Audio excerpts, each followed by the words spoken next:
네, 반갑습니다. 한 주간 잘 지내셨나요? 오늘은 우리 이제 기독론, 다시 새롭게 시작되는 기독론의 용스터디 기독론인데요. 오늘 본격적으로 시작되는 첫 번째 시간이고, 김동건 교수님의 예수라는 책으로 우리가 진행을 하려고 합니다. 이 책부터 해서 그리스도론의 역사 그리고 그리스도론의 미래까지 아마 올 한해 2022년도를 이 기독론을 공부하면서 이제 보내게 될 것 같은데요. 한 주에 한 장씩 그렇게 다루게 됩니다. 한 주에 한 장씩 다루게 되어서 오늘은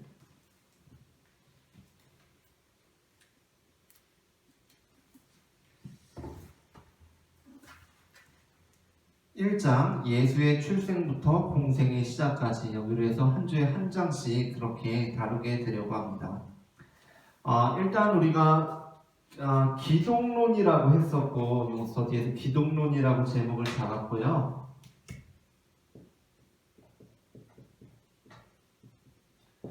그리고 우리 책에도 이 다음에 나아갈 것들을 보면은 그리스도론이라고 해요. 그죠? 그리스도론이라고 합니다. 두 말 다 같은 말이에요. 기독이 그리스도를 한자로 표기했을 때 기독이라고 그렇게 하거든요. 그래서 이제 기독론이 곧 그리스도론이라는 말이고, 그래서 기독교라는 것이 어떠한 말이죠? 그리스도교라는 뜻이에요. 그렇죠? 기독교라는 것이 그리스도교라는 뜻인데, 근데 이 기독교, 그렇다면 그리스도라고 했을 때 이 그리스도가 누구입니까? 그리스도가 누구입니까? 바로 우리가 이번에 다루는 예수라는 분이죠. 예수라는 분이에요. 그리스도는 곧 예수라는 분입니다. 그리스도는 곧 예수라는 분이에요. 그래서 우리가 신약성경의 위대한 신앙고백, 베드로의 신앙고백 뭐죠? 주는 누굽니까? 여기서 말하는 주는 바로 예수님이시죠. 예수님은 누구라는 거예요? 그리스도라는 거죠. 주는 그리스도시요 살아계신 하나님의 아들이십니다 라는 고백이잖아요. 주는 그리스도라는 겁니다. 그런데 자, 이제 여기에서 그럼 예수가 그리스도라는 건데, 그죠? 예수가 그리스도라는 건데, 우리가 이제 이 그리스도론을 들어갈 때 중요하게 우리가 구분해야 될 것이 있습니다. 뭐냐면 예수라는 분과 바로 그리스도라는 개념이에요. 참, 예수라는 분과 그리스도라는 개념입니다. 물론 예수와 그리스도가 우리 믿음 안에서 같은 분이시죠. 그렇죠? 예수와 그리스도가 같은 분입니다. 그러나 우리가 이제 이 교제를 시작할 때 역사적 예수와 그렇다면 그리스도론이 같은 거냐라고 했을 때는 이거는 같지 않은 겁니다. 역사적 예수와 그리스도론은 같지 않아요. 뭐냐면 우리 특별히 지금 하고 있는 이 예수, 이 책은 우리 교재 예수는 어디에 해당하고 있는 거냐면 이 역사적 예수에 대한 연구서라고 할 수가 있을 거예요. 우리 교재에서 직접 그렇게 말합니다. 역사적 예수와 그리스도론은 달라요. 무슨 얘기냐면 역사적 예수는 우리가 역사적으로 알 수 있는 예수입니다. 말 그대로 우리가 역사적으로 알 수 있는 존재로서의 예수예요. 근데 역사적으로 알 수 있는 방법이라는 것이 사실은 성경이 가장 중요한 자료거든요. 그러나 성경을 역사적인 자료로서 볼 수 있는가는 문제가 될 수 있겠죠. 그렇죠? 그러니까 우리나라 역사 자료들에도 보면 위대한 인물들이나 신화들에 대해서 그 역사적인 자료로서 남겨두었는데 그것을 진짜 사실적인 자료로 보느냐는 또 다른 문제잖아요. 그렇죠? 그러니까 예수님께서 성경에 기록되어 있는데 그분을 사실적인 존재로 볼 수는, 우리는 사실적으로 보지만 사실적으로 보기는 어렵다라는 것이 역사적 예수 연구의 방법론이라고 할 수가 있어요. 이게 바로 역사적 예수의 연구의 방법론이에요. 그럼 그리스도론은 뭡니까? 그리스도론은 우리 이제 여기서는 역사하는 것이 굉장히 중요하고, 그리스도론은 바로 우리의 신앙이에요. 신앙의 대상입니다. 그리스도는 우리의 신앙의 대상이에요. 그렇기 때문에 그리스도에 대한 우리의 신앙의 고백으로서 우리가 신앙하는 그리스도는 역사적인 이런 사실로서의 역사적인 사실들이 중요할까요? 그러니까 역사적인 사실로서 가능하냐 불가능하냐가 중요할까요? 아니죠. 그 모든 것을 초월하는 존재죠. 초월적 존재예요. 그래서 여기서도 물론 성경이 중요하고, 여기서도 성경이 중요하지만, 여기에서 성경은 주로 주회로서, 그러니까 성경의 의미를 파악하고 그 안에서 그리스도를 고백하는 것이라면, 교리적으로 나타내는 것이라면, 여기에서의 성경은 매우 비평적으로 읽히겠죠. 매우 비평적으로 읽힌다는 겁니다. 자, 이러한 의미에서 역사적 예수와 그리스도로는 다르고, 이제 우리가 2부와 그러니까 두 번째 책과 세 번째 책에서는 이 그리스도론에서 다루게 되겠지만, 이 첫 번째 책에서는 역사적 예수에 대해서 다루겠다라고 김동건 교수님께서 그렇게 말씀을 하시는 거예요. 그런데 이제 이 차이를 보는 것이 중요합니다. 뭐냐면, 그렇다면 역사적 예수 연구를 하겠다라는 것은 성경에 대해서 매우 비판적으로 보고 예수님을 그리스도가 아닌 하나의 인간으로서 우리가 연구하겠다는 거냐? 라고 질문할 수가 있겠죠. 실제로 역사적 예수 연구는 그러한 것이기 때문에. 그래서 역사적 예수에 대한 연구는 복음주의적인 기독교 분파에서 굉장히 비판받고, 이걸 언급하는 것조차도 터부시되는 집단입니다. 사실은 역사적 예수를 연구한다는 것은, 성경을 비평적으로 읽는다는 것을, 예수는 어떤 한 인간으로서 우리가 연구할 대상이고, 이분은 어떤 한 위대한 스승에 불과하다라는 뉘앙스를 담고 있기 때문에, 역사적 예수가 그러하다는 것은 아니지만 그러한 뉘앙스를 담고 있고, 복음주의적인 집단에서, 복음주의라고 했지만 우리 종교신학 용서들을 들으신 분은 알 거예요. 복음주의라는 것은 곧 이퀄 뭡니까? 베타주의고, 이것은 곧 근본주의의 다른 이름이라고밖에 할 수가 없기 때문에, 이 입장에서는 역사적 예수를 이렇게 이해하기 때문에 그렇다라는 겁니다. 자, 그러면 우리는 복음주의가 아니냐? 라고 얘기를 할 수가 없음에도 불구하고 복음주의는 자기들의 복음주의라고 하기 때문에 베타주의고 근본주의라는 거예요. 우리가 사실 다 복음주의인데 나만 복음주의라고 할 수가 없는 거 아니에요, 그렇죠? 여기서 제가 여러분 저만 복음주의입니다라고 하면 안 되잖아요, 그렇죠? 그러한 의미에서 복음주의는 곧 베타주의고 근본주의라는 거예요. 자, 이렇게 바라보기 때문에 역사적 예수 연구서를 우리가 공부하는 것이 과연 정당하냐, 해도 될 일이냐라고 생각할 수 있지만, 이 둘의 관계를 서로 완전히 갈라져 있는, 서로 도움이 전혀 안 되는 것으로 보아하는 것이 오늘날의 학문적 형태 중에 하나라고 할 수가 있겠는데, 김동건 교수님께서는 그렇게 보는 것이 아니라 그리스도론에 들어감에 있어서, 물론 어느 것을 먼저 하는 것이 상관이 없지만 이 둘이 말 그대로 그런 거 있죠. 학문적으로 항상 쓰는 상호 보완적이 되어야 한다라는 말 많이 쓰잖아요, 그렇죠? 근데 상호 보완적이라기보다도 이 우리가 그리스도론을, 우리가 예수님이 누구인지 이해함에 있어서 역사적 예수를 우리가 공부하지 않고서 그리스도론을 이해한다는 것은 너무 추상적이라는 거예요. 너무 추상적이라는 거예요. 그러니까 추상적이라는 것이, 좋게 표현해서 추상적이라는 것이 잘못된 길로 나아갈 방향이 너무나 많다는 거죠. 어떤 하나의 신념으로서, 어떤 하나의 이데올로기로서 작용할 가능성이 너무나 크기 때문에 우리가 역사적 예수를 반드시 알아야 하고, 그것을 통해서 우리가 좋은 것들 충분히 받아들일 수 있어야 된다라는 것이 바로 김동건 교수님께서 이제 이 책을 들어가시기 전에 말씀을 하고 있는 부분이고요. 자, 그래서 우리가 오늘 처음 이제 시작할 것은 역사적 예수라는 것을 우리가 유념해 두면서 예수님의 유아기와 세례 요한까지를 보려고 합니다.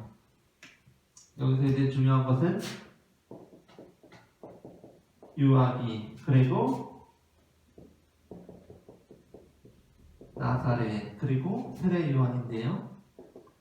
우리가 이제 계속해서까지는 아니고 이 앞부분에 있어서는 예수님에 대해서 다루기 때문에 마태복음, 하우머스 리포트하고 조금 중복되는 면이 있어요. 그러나 그 중복되는 것이 훨씬 좋을 것 같아서 일부러 그렇게 의도를 한 부분이 있거든요. 그래서 이제 이 부분에 대해서 같이 이제 보시게 되면은 훨씬 유익할 거라는 생각이 들고요. 일단 예수님의 유아기에 대해서 어떻게 말하죠? 유아기에 대해서 우리가 예수님의 유아기에 대해서 알 수 있는 부분은 거의 없죠, 그렇죠? 다른 역사적인 자료 거의 없고요. 마태복음과 누가복음을 통해서만 알 수 있습니다. 복음서 중에서도 마가복음과 요한복음은 전혀 예수님의 유아기에 대해서 말하고 있지 않아요. 마태복음과 누가복음만이 말하고 있고, 특별히 예수님의 출생에 대해서 굉장히 의미 있게 다루고 있죠, 그렇죠? 그러니까 물론 예수님의 유아기에 대해서 누가복음에서 조금 나오기는 하지만 그것보다도 예수님의 출생에 대해서 굉장히 많이 다루고 있다는 거예요. 마태복음과 누가복음이. 그러나 예수님의 유아기에 대해서는 결정적으로 뭡니까? 거의 모른다. 거의 모른다라는 것이 이제 결정적인 부분이고요. 그렇기 때문에 우리가 예수님의 유아기에 대해서는 거의 모른다라고밖에 말할 수 없는 부분이다. 그리고 이제 그 두 번째 나사렛입니다. 나사렛은 우리가 좀 전에 하우머스 리포트에서도 불과 몇 주 전에 다루었던 것 같아요. 그리고 여기 이제 세례 요한은 바로 지난주에 다루었었고, 자, 나사렛이라는 지역을 어떻게 보느냐가 대단히 중요하다는 겁니다. 자, 일단 나사렛이 나오고요. 성경에 또 중요한 지명으로서 어디가 나오죠? 갈릴리가 나온단 말이에요. 갈릴리. 근데 이제 이 둘이 어떠한 의미를 가지고 있냐면 갈릴리는 조금 넓은 지역이고요. 나사렛은 조금 좁은 지역을 의미한다고 보시면 되겠어요. 그러니까 우리 동네에 보면은 파주시고요. 또 어디가 있냐면 파주 읍일 거예요, 아마. 제가 잘 모릅니다. 파주 살면서도. 파주시에 살면서 파주 읍에 살아요. 그러니까 근데 파주시라는 것은 뭐냐면 여기에 비견되는 데들은 어디냐면 고양시, 뭐 김포시 이런 데예요. 파주 읍은 근데 어디에 되냐면 뭐 금촌동, 뭐 문산읍 이런 데랑 알맞는 데잖아요. 자, 그럼 파주에 산다 그러면은 저는 파주에 산다고 할 수가 있겠죠, 그렇죠? 금촌동에 사니까 저는 파주에 사는 사람이에요. 그러나 또 어떻게 돼요? 파주에 사는 사람은 아니죠, 그렇죠? 저는 파주에 사는 사람이지만 파주에 사는 사람은 아니란 말이에요. 그런 것처럼 이 파주가 여기 똑같잖아요, 그렇죠? 그러니까 갈릴리가 있고 여기에 나사렛이 있는 겁니다, 그렇죠? 그러니까 예수님께서는 갈릴리 사람입니까? 나사렛 사람입니까? 예수님께서는 갈릴리 사람이시죠, 그렇죠? 그런데 예수님께서는 또한 어디 사람이에요? 나사렛 사람이시라는 거예요. 그러한 의미에서 예수님께서는 갈릴리 사람이시지만 또한 갈릴리 사람이라고만 말할 수 있습니까? 없죠. 나사렛 사람이라고 할 때는 갈릴리 사람은 아니신 거죠, 그렇죠? 그 맥락에서 이해를 하시면 될 것 같고요. 그리고 이제 여기에서 근데 이제 왜 나사렛이라는 것이 중요하냐면 이 나사렛을 어떻게 보느냐가 중요합니다. 우리 교재에서 이제 나사렛을 어떻게 보느냐에 따라서 예수님에 대한 이해가 완전히 달라지게 되거든요. 여기서 계속해서 나오고 있는 크로산이라는 인물이 있어요. 크로산이라는 학자는 역사적 예수 연구의 아주 중요한 학자입니다. 그러니까 굉장히 진보적인 신학자죠, 그렇죠? 진보적인 신학자고 보수적인 기독교에서 봤을 때, 그러니까 크로산은 기독교 신학을 완전히 망쳐놓은 사람이에요. 그러니까 보수적인 입장에서 보면 진보적인 사람은 완전히 이단이잖아요, 거의, 그죠? 거의 막 이래서는 안 되는 사람입니다. 근데 이제 크로산이 많이 나타나고 있는 것은 뭐냐면 지금 우리가 역사적 예수 연구 안에서 무언가를 좀 좋은 거는 좀 가져와 보겠다는 의도인 거예요. 그럼에도 불구하고 아마 교재를 읽어보신 분들 분명할 거예요. 이 교재에서 김동건 교수님이 크루상의 입장을 우리에게 소개해 줄 때, 자, 우리를 설득하고 있는 느낌을 받기는 어려울 거예요. 분명히 이 크루상에 대해서 비판적으로 김동건 교수님께서 말씀을 하시기 때문에. 자, 어쨌든 그러나 그럼에도 불구하고 우리는 이 역사적 예수 연구자들에 대한 공헌을 우리가 분명히 취할 필요가 있다는 맥락에서 보시면 되겠고, 이 나사렛과 갈릴리의 관계를 어떻게 보느냐, 무슨 얘기냐면 나사렛이라는 지역을 진짜 너무 고립된 지역으로 보느냐, 아니면 어느 정도 갈릴리와 이제 이렇게 교류가 있는 곳으로 보느냐라는 거에 대해서 다릅니다. 왜 그러냐면 나사렛이 시골 변두리 동네였다는 데에서는 동의해요. 양측이. 그러니까 양측이 여기와 여기가 동의한단 말이에요. 나사렛이 시골이고 변두리고 매우 소외된 지역이었다는 데에서는 대부분 동의를 해요. 그런데 여기서 이제 문제는 뭐냐면 갈릴리는 그렇지 않거든요. 갈릴리는 도시란 말이에요. 갈릴리는 도시예요. 갈릴리는 굉장히 문화적으로 융성했던 곳이란 말이에요. 자, 그렇다면 예수님께서 어떠한 분이셨냐? 나사렛 분이셨는데, 그러니까 교류가 활발했다라고 한다면 나사렛 사람이라고 하더라도 그렇게 막 완전히 이 세계에 갇혀서 사시는 분은 아니잖아요. 그죠? 교류가 된다면.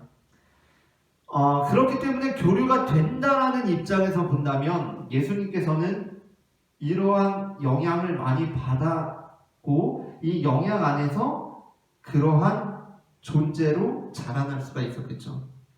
그러나 단순히 고립되어 있다라고 본다면 예수님께서는 굉장히 문화적으로 소외된 상황 속에서 정말 특출나게도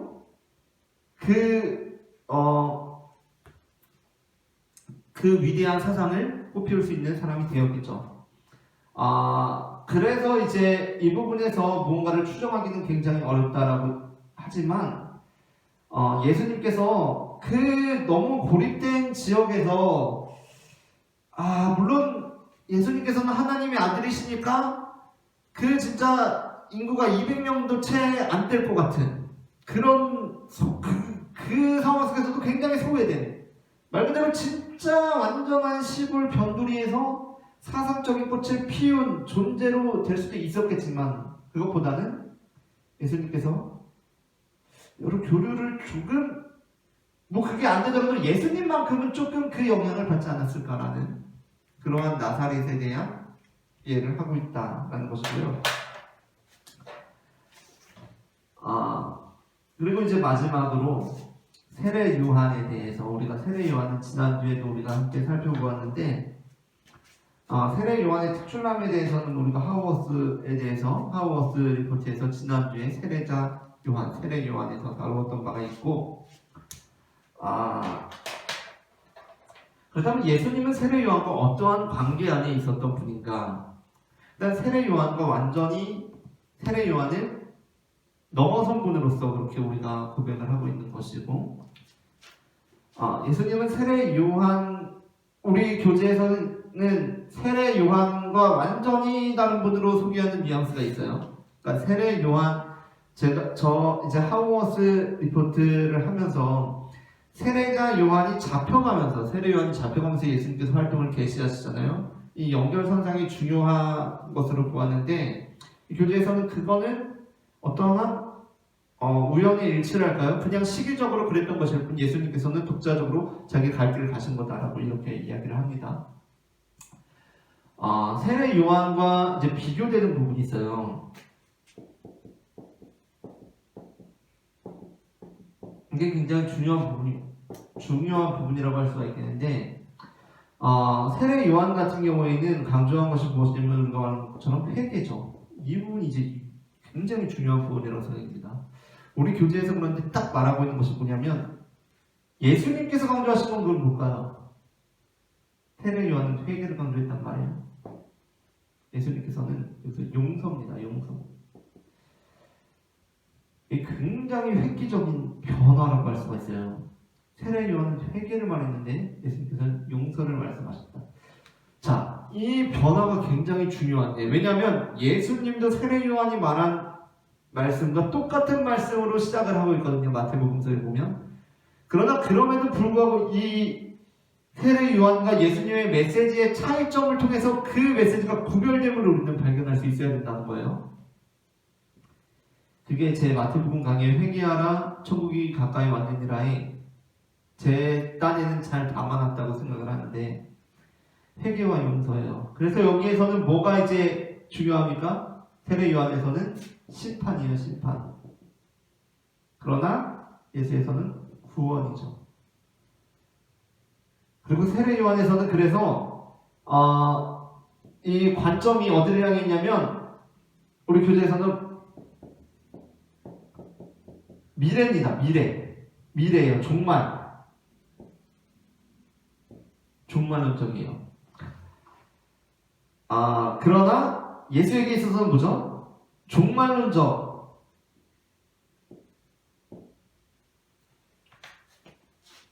이건 제가 좀 이따 하겠습니다. 종말론적. 미래인과 동시에 여기서 예수님에서 중요해지는 건 뭐냐면 현재입니다. 현재가 중요해지는 거예요. 예수님께서.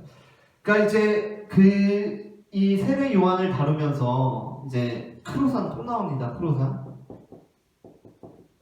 크로산이 역사적 예수 연구의 위대한 사람이기 때문에 그래요. 그러니까 크로산 같은 경우는 어떻게 주장을 하느냐면, 예수님께서 세례 요한과 주요한 차이를 보이게 되는 부분이 무엇인가? 그것이 바로 종말론적 이 미래적인 부분을 완전히 지우고 현재를 나타내는 현재 하나님의 임재를 예수님께서는 말씀하셨다. 그리고 세례 요한이 죽으면서는 복수의 하나님의 개념을 완전히 지워버리셨다라고 이렇게 주장을 하는데, 크로산 같은 경우는 이제 우리 교재에서는 그렇지 않고, 제가 볼 때도 그래요. 예수님께서는 계속해서 종말론적이시거든요. 왜냐면 하나님의 나라는 곧 임하는 거예요. 이것을 포함하면서도 여기에서 이제 현재를 함께 아울러서 가고 있다라는 것이 이제 중요하다라는 것입니다. 예수님께서는 이제 이 부분이 이렇게 나오는데, 이 세례 요한의 관점은 과연 미래적인 관점이고, 예수님께서 이 미래적인 관점이 아니라 이제 현재적인 관점으로 오신 거냐, 이게 이제 미묘한 부분입니다. 이게 미묘한 부분이에요. 왜냐하면, 그러니까 우리는 물론 이제 우리가 이 삶을 바라보는 관점에 있어서 과거와 미래와 현재가 있어요. 과거와 미래와 현재. 과거를 바라본다는 것은 우리의 삶을 인과율적인 관점에서 바라본다는 거고, 미래를 바라본다는 것은 우리의 삶을 목적론적인 관점에서 바라본다는 거예요. 그러니까 지금의 나를 바라볼 때 항상 과거의 모습, 과거의 관점에서 나를 보는 겁니다. 과거에 이랬기 때문에 이렇다. 이것이 우리가 용스터디에서 다뤘던 전생이나 윤회와도 연결될 수 있는 부분이겠죠. 물론 이게 이제 이 양 방향성을 다 가지고 있지만 여기에 더 무게를 두고 있다는 거예요. 근데 이제 목적론 미래적인 관점에서 본다는 건 뭐예요? 지금 내가 이런 건 앞으로의 어떤 목적을 가지고 무엇을 위하여 관점에서 본다는 것입니다. 그래서 이제 뭐 때문에라고 볼 수가 있겠고. 근데 이제 현대로 오면서는 가장 중요한 게 이거예요. 이거 현재를 우리가 어떻게 현재를 자체로 받아들일 수 있는가? 현재라는 것은 무엇이냐면 이것과 이것에 이제 아울러져서 있는 것이라고 할 수가 있겠는데, 되게 애매한 거예요. 왜냐하면 우리는 이 현재를 현재로서 어떻게 바라볼 수 있는지에 대해서 이 감각을 잘 못 찾는단 말이에요. 그래서 이제 저 같은 경우는 사실 어떻게 보았었냐면, 예수님께서 이 세례 요한과의 주요한 차이를 저는 뭐라고 보았었냐면, 세례 요한은 과거의 사람이고 예수님은 미래의 사람으로 저는 보았었습니다. 이것이 제 설교에 예수께서 세례를 받으시고에 나타나 있는 내용이고요.